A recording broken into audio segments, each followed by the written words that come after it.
پہلی خبر یہ ہے کہ طبی امداد نہ دیے جانے کی وجہ سے ہمارے نوجوان کارکن محمد طلحہ 11 اکتوبر کو شہید ہو گئے۔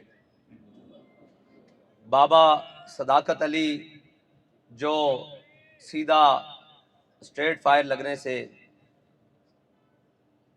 سینے پر موقع پر جام شہادت نوش کر گئے۔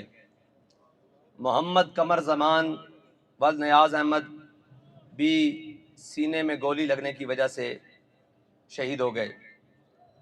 سید حشمت شاہ صاحب سیدھا فائر لگنے کی وجہ سے شہید ہو گئے اور ان کی میت کو پوسٹ مارٹم کے لیے کچہری روانہ کیا گیا، کورٹ آرڈر لیا گیا۔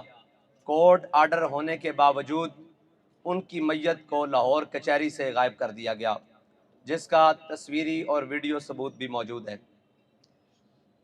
شبیر عباس ولد اصغر علی بھی سیدھا فائر لگنے سے شہید ہو گئے سینے میں۔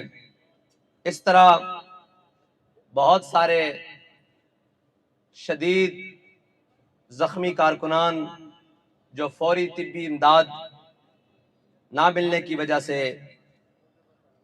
ان کو ہسپتال پہنچایا گیا، جہاں تمام زخمی کارکنان کو غائب کر دیا گیا۔